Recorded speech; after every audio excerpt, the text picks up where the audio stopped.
Hey guys, this is Ravi Agarwal. और यार आज की वीडियो में हम बात कर रहे होंगे हार्वर्ड यूनिवर्सिटी के बारे में। ये मुंह से सुपारी निकाल के बात कर रहे बाबा।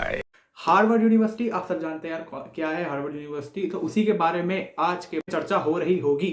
हार्वर्ड यूनिवर्सिटी क्या है, कब स्टैब्लिश हुई थी और क्या का पूरा इतिहास है, आज इसके बारे में हम सब जान रहे होंगे। और साथ ही साथ ये देख रहे होंगे कि किस तरीके से एडमिशन हो रहा होता है, क्या क्या हैक्स होने वाले हैं जिससे हम वहां पे एडमिशन ले पाए। इनका दिमाग खराब हो रहा है, इनके दांत उखाड़ो, इधर लाओ, जब बाद में मिलेंगे, सो जाओ चुपचाप। तो आज की वीडियो में ये जान रहेंगे। उससे पहले मैं अपने बारे में बता दूं, पिछले साल खुद 14 यूनिवर्सिटी में अप्लाई किया था। मेरे 12 यूनिवर्सिटी में मैंने कुछ नहीं दिया। 2 यूनिवर्सिटी की फीस भरी, एप्लीकेशन फी बेसिकली, और बाकी सब में बिल्कुल फ्री में किया। कुछ एडमिशन डिसीजन में अभी भी आने बाकी है, और हार्वर्ड यूनिवर्सिटी उनमें से ही एक थी जिसको मैंने बिल्कुल फ्री में किया था लगभग। इस वीडियो के बाद यार आपको किसी भी कंसल्टेंट, किसी भी वीडियो को देखने की जरूरत नहीं पड़ रही होगी हार्वर्ड यूनिवर्सिटी के बारे में खासकर। तो वीडियो में बने रहिए और देखिए कि क्या है हार्वर्ड। मैं नहीं मानता। जैसा आपको स्क्रीन पे दिख रहा है यार, हार्वर्ड यूनिवर्सिटी है, ये इसकी सबसे फेमस बिल्डिंग है, मेन बिल्डिंग जो है हमारी हार्वर्ड यूनिवर्सिटी की। और स्टार्ट करूंगा यार मैं रैंकिंग से। तो यार क्यूएस वर्ल्ड 2021 की रैंक के हिसाब से यार 3rd रैंकिंग पे हो रहा है। 3rd रैंकिंग काफ़ी अच्छी रैंकिंग है क्योंकि पूरे वर्ल्ड की है।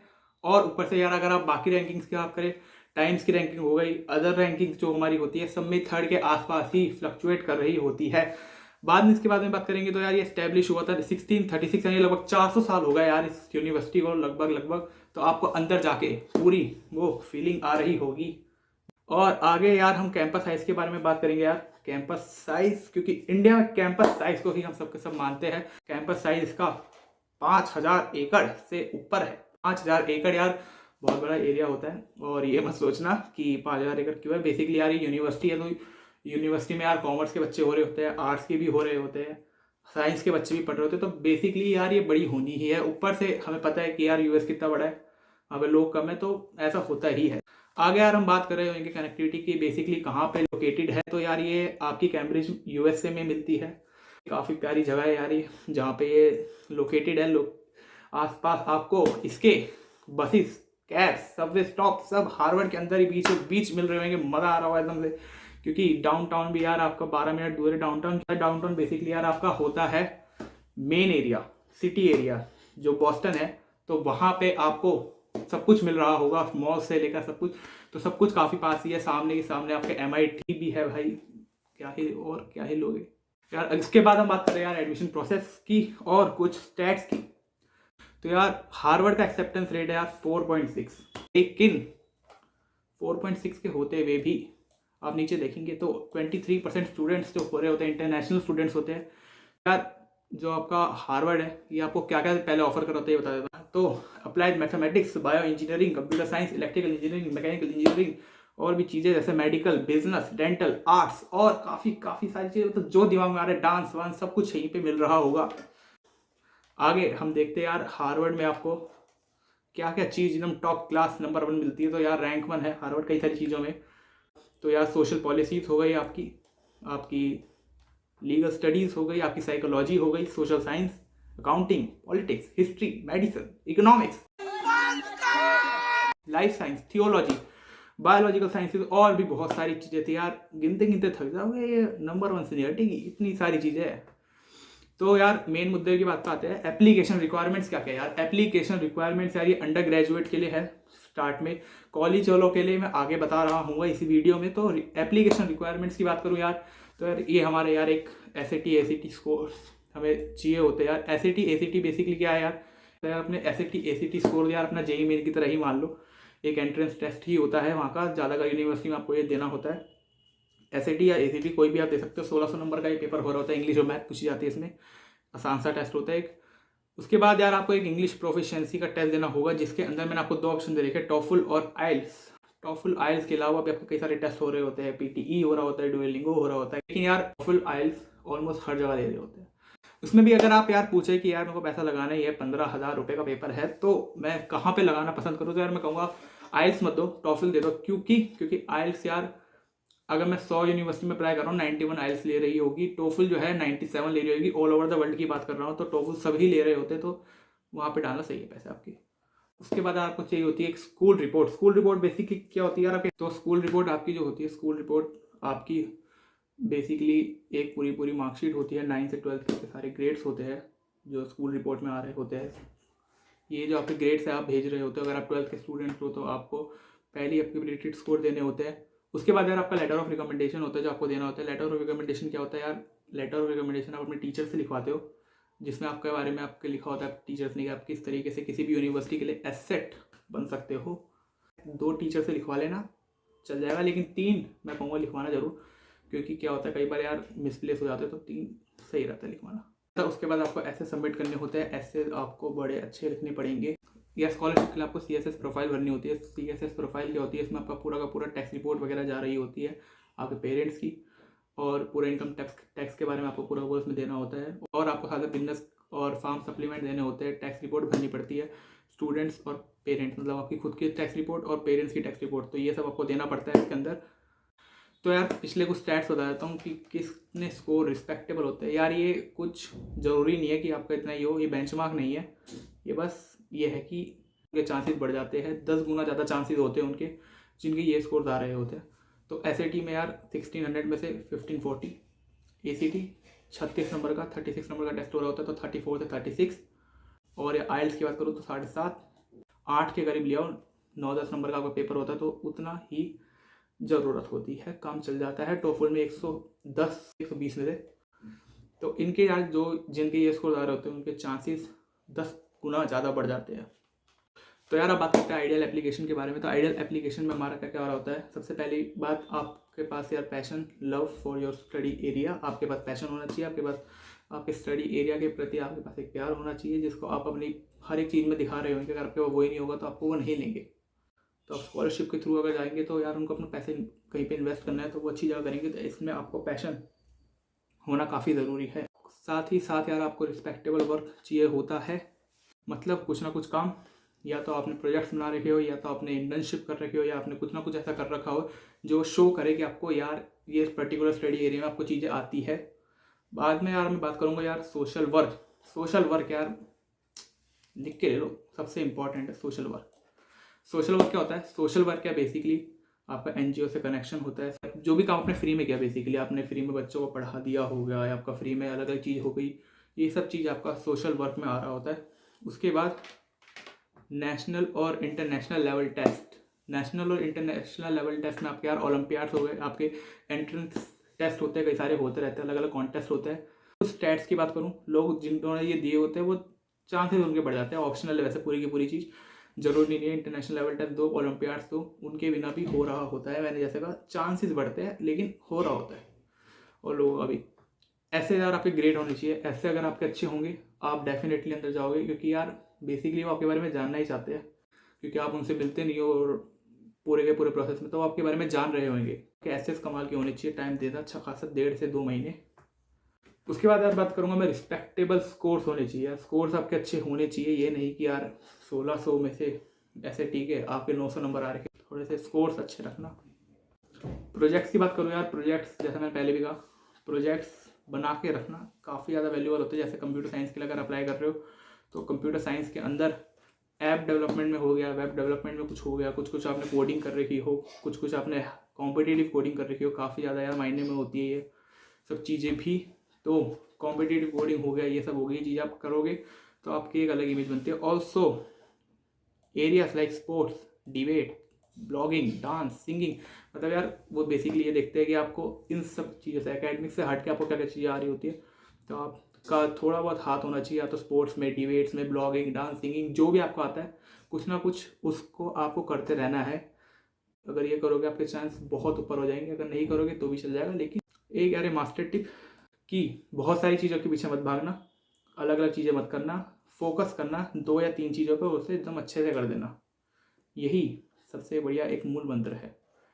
आगे यार बात करेंगे एप्लीकेशन के बारे में। अब हमने पूरी की पूरी अपनी एप्लीकेशन तैयार कर ली, अब हमें अपनी एप्लीकेशन कैसे भेजनी है इसके बारे में हम बात करेंगे कि एप्लीकेशन कैसे भेजते हैं, कितनी कॉस्ट लग रही होती है, क्या क्या डेट्स होती है, डेडलाइंस क्या क्या होती है, ताकि हम पूरे के पूरे यार अवेयर हो जाए।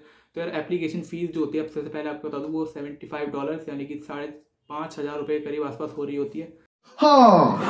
और आपको ये अब सब अप्लाई करना होता है यार। कॉमन ऐप एक प्लेटफॉर्म है, वहाँ से आप अप्लाई करते हो, क्योंकि कॉमन ऐप में क्या होता है आपको सब कुछ चीज़ें एक ही बार डालनी पड़ती है, आपको बार बार नहीं डालनी पड़ती। आपके एसेस हो गए, आपके रिपोर्ट्स हो गई, वो सब आप एक ही बार डालते हैं और वो सभी यूनिवर्सिटी में चल जाता है, तो वहाँ पे आपको आसानी ज़्यादा होती है। उसके बाद मैं बात करूँगा एप्लीकेशन की डेडलाइन क्या होती है। एप्लीकेशन की डेडलाइन यार दो टाइप की होती है, अर्ली एक्शन होती है, रेगुलर डिसीजन होती है हार्वर्ड के अंदर। तो अर्ली एक्शन में क्या होता है, अर्ली एक्शन बेसिकली कुछ नहीं होता, ये आपकी यार सितंबर से लेकर नवंबर के बीच का ये पूल होता है जिसमें ये खुली होती है। इसमें जो बच्चे भरते हैं उनका डिसीजन आ रहा होता है मिड दिसंबर तक। और रेगुलर डिसीजन में क्या होता है कि पूरा वही सितंबर से लेकर, लेकिन ये 1 जनवरी तक की इसकी डेडलाइन होती है, जिसका डिसीजन आ रहा होता है एंड ऑफ मार्च तक। स्टैट्स की माने, स्टैट्स के हिसाब से अर्ली एक्शन के जो बच्चे होते हैं वो ज़्यादा एक्सेप्ट हो रहे होते हैं, लेकिन यूनिवर्सिटीज़ ने साफ साफ लिख रहेगा कि ऐसा कोई उनका नहीं है प्रेफरेंस, जैसे वो दे रहे हो साफ साफ सीधा सीधा।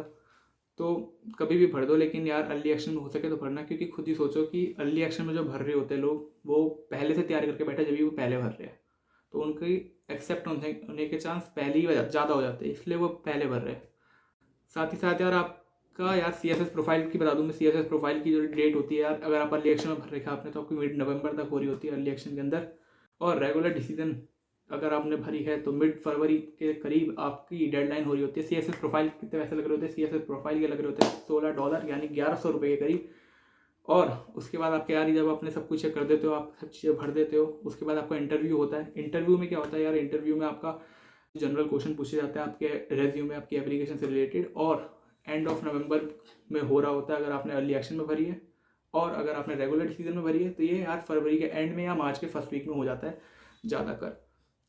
डेडलाइन क्या होती है यार ऑफर एक्सेप्ट करने की, वो यार 3 मई तक की होती है। उस टाइम तक आपको अपना ऑफर एक्सेप्ट करना होता है। यार अब एक चीज़ मैं आपको बता दूँ, जैसे मैंने ऊपर लिखा था SAT के टाइम कि SAT और ACT ऑप्शनल है 20 और 21 के बैच के लिए, क्योंकि कोविड की वजह से। तो यार क्या इससे कुछ फ़र्क पड़ता है?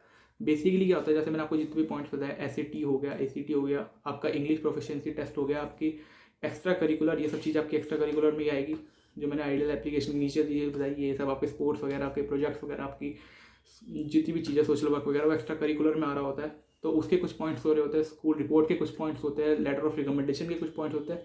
तो अगर मैं पूरा का पूरा एक 100 नंबर का भी मान के चलूँ तो 20 पॉइंट जिसमें अगर SAT ACT के है तो वो नहीं भी होंगे तो वो 80 में से उसको जज कर लेंगे। तो इतना कुछ फ़र्क नहीं पड़ता, बस एक मिथ है कि SAT ACT के बिना अगर आप भरोगे तो आपका नहीं होगा। ये सिर्फ 2020-2021 बैच वाले के लिए था, अब आगे वालों के लिए होगा नहीं होगा ये बाद में पता चलेगा। प्रो टिप बता दूँ, प्रो टिप क्या है आपकी? प्रो टिप यही है कि आप यार यूनिवर्सिटी से कनेक्ट करने की कोशिश करो, मेल्स कॉल्स पे बात करो, क्योंकि जब आप मेल्स और कॉल्स पर उनसे बात कर रहे होते हैं, उनको पूरी अपनी सिचुएशन बता रहे होते हैं, तो वो यार ज़्यादा कर क्या करते हैं, आपको फ़ी वेवर दे देते हैं। फ़ी वेवर क्या चीज़ होती है यार? उसके बाद आपको फ़ी वेवर में आपको 1 भी रुपया नहीं देना पड़ता है अप्लाई करने के लिए। जो मैंने ऊपर एप्लीकेशन की फ़ीस 5400 हो रही थी, तो ये बच जाती है कि उनकी जो क्राइटेरिया होता है कि किसी की फैमिली इनकम $65,000 से कम है या 47 लाख पर ईयर से कम है, तो उनको ये पूरी की पूरी वेवर मिल रही होती है, जो इंडिया में ज़्यादातर लोगों की होती है। उसके बाद अगला यार एक सबसे मेन चीज़ बताऊं तो वो है अवेयरनेस। अवेयरनेस सबसे मेन है। अवेयरनेस क्यों सबसे मेन है? अवेयरनेस से ही सब कुछ हो रहा होता है। किसी कंसल्टेंट की ज़रूरत नहीं पड़ेगी अगर आप अवेयर हो। आप बहुत सारे पैसे बचा पाओगे। अगर आपके पास अवेयरनेस है नहीं है तो बहुत सारे पैसे खर्च कर रहे होगे। मैं अपनी बात बताऊँ तो मेरे यार करीब $20 लगे थे पूरे सिर्फ अप्लाई करने के, जो ज़्यादातर केसेस में $170 प्लस लग रहे होते हैं। $170 काफ़ी ज़्यादा बड़ी रकम होती है, उससे ज़्यादा ही चाह रहे होते हैं। मेरे $20 लगे थे। $20 मतलब कितना हो गया? सब लगभग 1500 रुपये हो गए। 1500 रुपये से ज़्यादा तो इंडिया के कॉलेजेस की होती है फीस एप्लीकेशन की। अगला यार हम बात करेंगे नोटेबल एलुमिनाई की। एलुमिनाई यार आपके कौन कौन यहाँ से पास आउट हुए? बहुत सारी लिस्ट, लंबी लिस्ट है, गिनते गिनते थक जाओगे, लेकिन ख़त्म नहीं होगी, इतनी बड़ी लिस्ट है। जो ज़्यादातर लोगों को आप जानते हो उनको बारे में बताऊँगा। बराक ओबामा यार आपके प्रेसिडेंट थे USA के। जॉन F कैनेडी वो भी आपके प्रेसिडेंट थे। बहुत सारे प्रेसिडेंट यहाँ से पास आउट हुए हैं। बिल गेट्स को फाउंडर ऑफ माइक्रोसॉफ्ट, पता है आप सबको, वो भी यहाँ के ड्रॉप आउट स्टूडेंट थे। वो उन्होंने पास आउट नहीं किया था, लेकिन यहाँ के स्टूडेंट ही थे। मार्क जकरबर्ग सेम, वो भी यार ड्रॉप आउट थे। फर्स्ट ईयर के बाद वो उन्होंने ड्रॉप कर लिया था। Founder and CEO of Facebook. Neatly Portman कौन है? आपकी थॉर मूवी आपने देखी होगी, उसमें जो मेन एक्ट्रेस है आपकी फीमेल एक्ट्रेस, वो नेटली पोर्टमैन है। वो भी यहीं से पास आउट हुई थी। और भी कई सारे लोग हैं जैसे मिलता है। अगली बात मैं करूँगा यार फीस एंड एकोमोडेशन की। फीस एंड एकोमोडेशन यार हार्वर्ड एक प्राइवेट यूनिवर्सिटी है, पब्लिक यूनिवर्सिटी नहीं, इसलिए इसकी फीस थोड़ी ज़्यादा होती है। पूरा का पूरा बता रखा है यहाँ पे टेबल में। ये बिक गई है गवर्नमेंट, अब गवर्नमेंट में कुछ नहीं है। पूरा का पूरा टेबल बता रखा कि ट्यूशन फीस कितनी होती है, आपके रेंट कितने लगे होते हैं, हेल्थ इंश्योरेंस के क्या पैसे होते हैं, बुक्स वगैरह। जिस पे स्टार मार्क है वो कोर्स टू कोर्स वेरी हो सकता है, बेसिकली इतना ही ज़्यादा होता है। तो अगर मैं डॉलर की बात करूँ तो एक साल का आपका 85,254 लग रहे होते हैं। रुपीज़ की बात करूँ मैं, रुपीज़ में यानी 62 लाख है, यानी लगभग 2 से 2.5 करोड़ के बीच में अगर आपका 4 साल का कोर्स है तो वो कंप्लीट हो रहा होगा पूरा। 150 रुपया देगा। तो अगला, अगर आपको ये पैसे बचाने हैं, स्कॉलरशिप भी होती है। स्कॉलरशिप के बारे में बताऊं तो जो 55% स्टूडेंट्स होते हैं आपके हार्वर्ड के अंदर, वो यार नीड बेस्ड हार्वर्ड स्कॉलरशिप होती है। नीड बेस्ड क्या होती है, बेसिकली वो आपको जज नहीं करते कि आपने स्कॉलरशिप मांगी है नहीं, आपको वो, अगर आपको स्कॉलरशिप की जरूरत है तो आपको दे रहे होते हैं। अगर आप सिलेक्ट हो जाते हैं 1 in 5 pays nothing to attend, यानी कि एक बच्चा हर 5 में से कुछ भी पे नहीं कर रहा होता हार्वर्ड में पढ़ने का। यही सबसे अच्छी बात है यहाँ की। हार्वर्ड की स्कॉलरशिप क्या क्या कवर कर रही होती है, आपकी ट्यूशन फीस कवर हो रही होती है, बुक्स का प्राइस, रेंट्स का प्राइस, ट्रांसपोर्टेशन, ओवरऑल अगर मैं बात करूँ 100% स्कॉलरशिप होती है, सब कुछ ही कवर हो जाता है आपका। अगला क्वेश्चन की बात करूँ कि हार्वर्ड यूनिवर्सिटी ही क्यों हम लोग चुने। अगर हम MIT जा सकते हैं, हम स्टैनफोर्ड जा सकते हैं, अलग अलग हमारी यूनिवर्सिटीज़ होती है, लेकिन हार्वर्ड क्यों?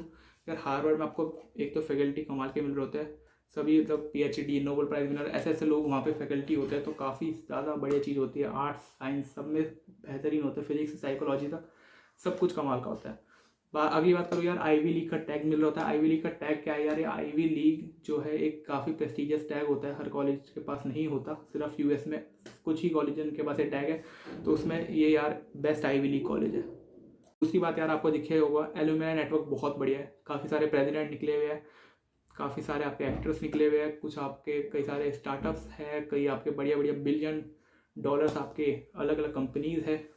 साथ ही साथ टॉप नॉच एजुकेशन होती है, बिल्कुल एकदम बहुत बढ़िया एजुकेशन मिलती होती है इधर। और लोकेशन यार सबसे बड़ा फैक्टर इसका पड़ता है, क्योंकि ये कैम्ब्रिज में है। बॉस्टन सिटी जो है पूरी की पूरी यार, वो स्टेम मेजर कंपनी फोकस्ड रहती है काफ़ी ज़्यादा। स्टेम मतलब वही इंजीनियरिंग वगैरह, आपके जितने भी सॉफ्टवेयर टेक्नोलॉजी का पार्ट आ गया, सब कुछ बेस्ट फॉर रिसर्च अपॉर्चुनिटी कमाल की होती है। कई सारे यहाँ से नोबेल प्राइज विनर निकले हैं, कई सारी रिसर्चेज निकली है यहाँ से। फैसिलिटी में आपको यार रेजिडेंशियल लाइफ मिल रही होती है, रेजिडेंशियल लाइफ कमाल की होती है यार। पूरे आपको एकदम हार्वर्ड के डाइनिंग हॉल में बैठ के खाना वाना खा रहे हो, एकदम हॉगवर्ट्स की फीलिंग आ रही होगी मस्त एकदम। अगली बात करूँ स्टूडेंट एक्टिविटी, या 450 से ज़्यादा स्टूडेंट ऑर्गेनाइजेशन है, तो कमाल की एकदम डाइवर्सिटी होती है, स्टूडेंट एक्टिविटीज़ हो रही होती है। एथलेटिक्स काफ़ी बड़ा एक पॉइंट आता है, काफ़ी बढ़िया इनकी यार टीम्स होती है अलग अलग जगह पे। और आप साथ ही साथ कॉम्बिनेशन चुन सकते हो सब्जेक्टों का, जैसे बायोलॉजी प्लस इंजीनियरिंग। कुछ बुरी बातें भी है, उसके बारे में बात करेंगे। बैड थिंग्स यार ज़्यादा कुछ ऐसी है नहीं, लेकिन कुछ कुछ चीज़ें जो लोगों को लगती है वो ये है कि एक तो यार काफ़ी पुरानी यूनिवर्सिटी, जैसे मैंने कहा 400 साल लगभग पुरानी है, कुछ क्लास में अभी भी चौक और ब्लैक बोर्ड से पढ़ाया जा रहा होता है। दूसरी यार एकोमोडेशन यार काफ़ी ज़्यादा अच्छा भी है, कुछ कुछ जो नई बिल्डिंग्स बनी है, लेकिन जो ओल्ड बिल्डिंग्स है वो बिल्कुल बेकार है, क्योंकि वहाँ पे रेनोवेशन भी नहीं हुआ। काफ़ी ज़्यादा यार दिक्कत आ रही होती है लोगों को वहाँ पे। अगला यार rigorous study pattern and extreme level of competition, कमाल का कंपटीशन होता है वहाँ पे, एकदम रोज़ पढ़ना पड़ता है। 4-5 घंटे रोज़ नहीं पढ़ोगे तो आपके ग्रेड्स बिल्कुल डाउनफॉल हो गए होंगे। अगली चीज़ आती है यार वेदर में बहुत बेकार नहीं होता, लेकिन थोड़ा सा होता है, -9 -10 तक जा रहा होता है वेदर वहाँ पे, तो थोड़ी दिक्कत आ सकती है। कोई सेंस है इस बात की? अगला बात करूँगा कॉलेज स्टूडेंट के बारे में। कॉलेज स्टूडेंट के लिए क्या क्या चीज़ होती है? समर प्रोग्राम, ट्रांसफ़र प्रोग्राम आपका होता है, MS प्रोग्राम होता है, MBA प्रोग्राम होता है। समर प्रोग्राम बेसिकली आपका एक तरीके से थोड़े वक्त का 1-1.5 महीने का आपका कुछ समर प्रोग्राम होते हैं। पहले फरवरी से पहले आपको अप्लाई करना होता है समर प्रोग्राम में जाना है। तो ट्रांसफ़र प्रोग्राम की बात करूँ, ट्रांसफ़र प्रोग्राम में आपको टेस्ट देने पड़ते हैं कुछ। ट्रांसफ़र प्रोग्राम होता क्या है यार, 1 साल या 2 साल आप यहाँ से पढ़ते हो और उसके बाद बचे हुए साल आप वहाँ से कंप्लीट कर रहे होते हो। ये आपका बेसिकली ट्रांसफ़र प्रोग्राम होता है। ट्रांसफ़र प्रोग्राम में आपको SAT यहाँ पे भी देना पड़ता है। 2 SAT सब्जेक्ट टेस्ट देने पड़ते हैं, ऑप्शनल है वैसे ये, लेकिन ज़्यादा अगर यार वो मांगते हैं तो 2 SAT सब्जेक्ट टेस्ट देने पड़ते हैं। AP एग्जाम्स आपके होते हैं वो आपको देने पड़ते हैं, लेकिन वो ऑप्शनल है यार। दोनों चीज़ें आपकी SAT सब्जेक्ट टेस्ट और AP आपका ऑप्शनल है। फर्स्ट ईयर GPA जो भी आपका कॉलेज था उसकी फर्स्ट ईयर की जो CGPA होगी वो भी आपको डालनी पड़ेगी इसमें। डेडलाइन इसकी March 1 होती है, March 1 से पहले अप्लाई करते हैं तो हमारा काम हो जाता है।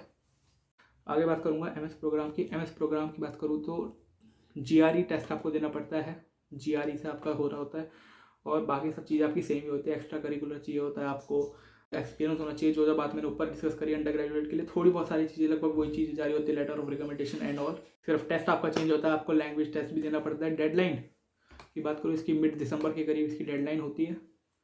लास्ट प्रोग्राम की बात करूँगा मैं MBA प्रोग्राम की। MBA में यार आपका GMAT और GRE 2 टेस्ट होते हैं, इनमें से किसी एक टेस्ट के थ्रू जा सकते हो। जीमैट प्रेफर करूँगा मैं यहाँ पे, अगर आपको बोलूँ तो जीमैट के थ्रू जा सकते हो आप। यार यहाँ पे भी MBA की भी थोड़ी बहुत जो MBA होता है उसकी डेडलाइंस फ्लक्चुएट कर रही होती है, क्योंकि उनके कुछ राउंड्स होते हैं, उसके हिसाब से वो फ्लक्चुएट करती है।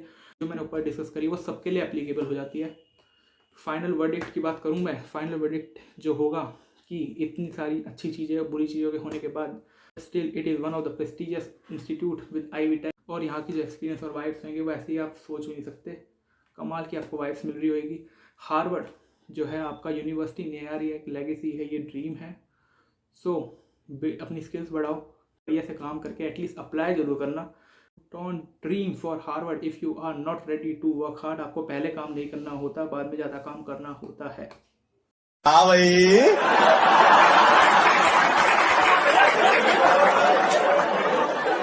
कैसी लगी आगे सवाल। तो फाइल का लिंक आपको नीचे डिस्क्रिप्शन में मिल जाएगा, और अगला रिव्यू MIT पे आ रहा होगा।